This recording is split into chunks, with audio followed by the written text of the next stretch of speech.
expressly waived that, Your Honor, by making the representations they made last Tuesday and on the basis of the subpoena request they made. They already waived that, Your Honor. If I may be allowed to answer, Your Honor. Maybe. Go ahead. There could be no waiver, Your Honor, because our objection now is predicated on the rule of evidence. We are not preventing my learned colleague from cross-examining her. But the cross-examination, being a hostile witness, Your Honor, must be only on matters taken up on the direct. Did we touch on the withdrawals? The answer is no. Did we ask her to testify? Anyway, motion to reconsider is denied. Next question.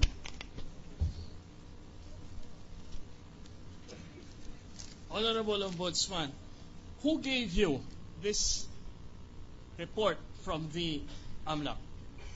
You are referring to the particular person? Yes. Yes, the executive director, Who is he? Vicente Aquino.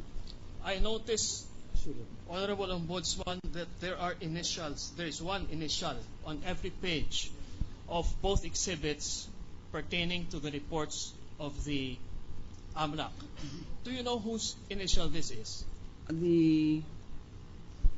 One of the officials of AMLAC or Central Bank, who is an analyst, bank analyst. You earlier mentioned that you arrived at the conclusion that there were $10 million. Did you ask, did you request anyone to assist you in evaluating? After my initial evaluation, I had to seek the assistance of the COA. Who in particular, ma'am, in the COA? The chair, Grace Tan, and then eventually I later requested Heidi Mendoza, the And deputy commissioner. what was the response to your request for a report on their analysis of the COA? Your Honor, please, before the Honorable Ombudsman answer, may we go on record, Your Honor, as again objecting to this. These matters had not been taken up in the direct examination. By the witness, Yes, Your Honor, but the question... from the defense. No, Your Honor.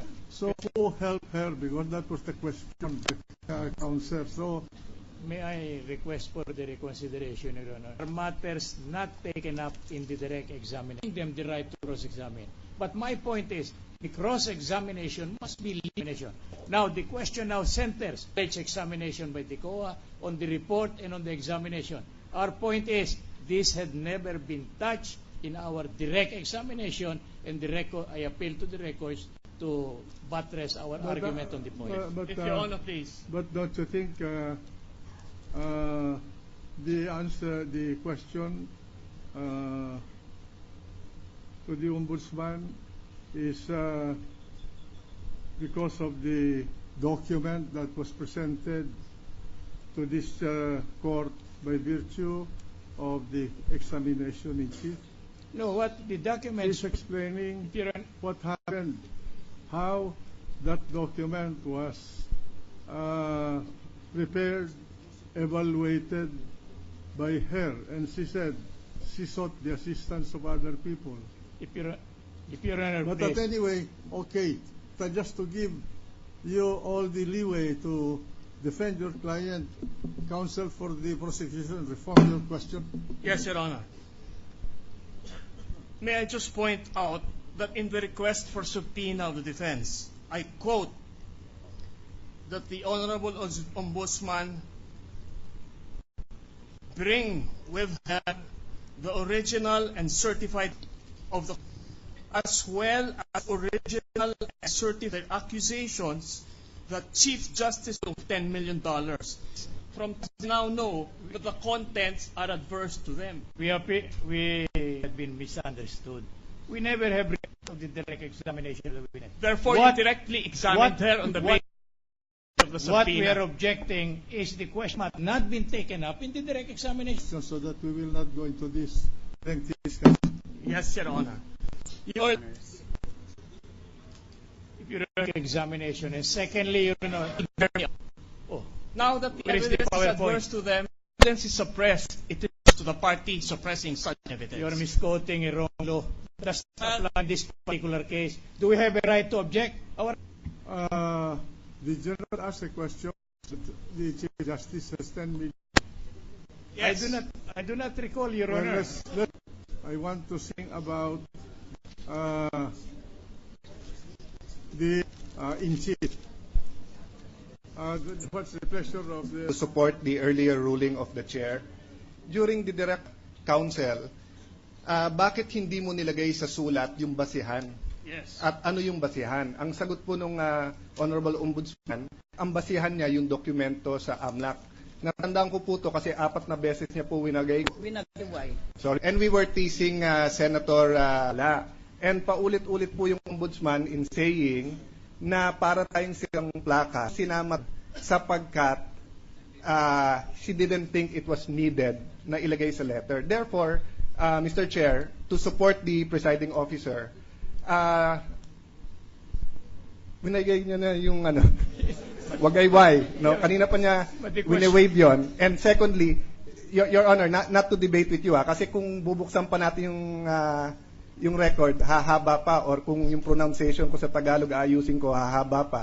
So excuse me for that mistake. But the defense is the one who brought up the AMLAC records. Ang ginagawa lang ng prosecution ngayon, nag-elaborate o hinihimay. And the PowerPoint is para tulungan na ihimay. So I'll stop there, but I'm supporting the ruling of the chair that it is proper in cross because it was brought up in fact by the defense. Yung nagaling po sa AMLAC, kung babalik pa tayo sa records and every senator judges, at hawak na po namin kopya namin to do this, these questions will come out, sir. And I just like to put on record that I'm supporting the Senate President's stand that this was brought up. And I hope maging smooth yung pagtatanong natin dito. Thank you, Mr. Senator. What we are objecting is the utilization of PowerPoint, Your Honor. True. But when there was a statement to the effect that this came from the AMLA, I recall having questioned the cross-examined the witness, Your Honor, on several matters regarding the AMLA, and the net effect is that the confines or jurisdiction did not insist, Your Honor. The AMLA, why there is no predicate crime, and yet there was an information supplied to. I totally withdraw all my statements relative. What is the pleasure of the gentle lady from Rantique? Thank you, Mr. President. Isang maliit na kahilingan lang po na sana po ay bigyan natin pagkakataon na si Ombudsman Morales ay makapagsalita na dahil 3 oras na po tayo nakaupo dito. Gusto po natin marinig ang kanyang pahayag dahil meron na po tayong kopya ng 17 na pahina dito. Pero mahirap intindihin dahil puro numero po at mga codes. Yun lang po hinihiling ko. Pakinggan natin siya with minimum interruption at yung mga abogado dito at saka doon po, with all due respect, mamaya po magtanong, pwede po mag-redirect naman po siguro ang defense, pwede magtanong siguro katamang pamamaraan ang prosecution, tas kami, bibigyan po ng pagkakataon kung kailangan pa. Pero paano po tayo magkakaintindihan, bigyan po natin ng pagkakataon para mapaliwanag yung mga numerong napakaraming hindi namin maintindihan. Salamat, Mr. President. With due respect, Your Honor, I think with the least fear of contradiction, we are agreed that this alleged report came from the AMLA. As to who prepared the same, in particular, whether he's under oath, what, and the presentation. Your Honor, the document was a part of the testimony, you know, and yours in the court is a part of the testimony of that cross-examination.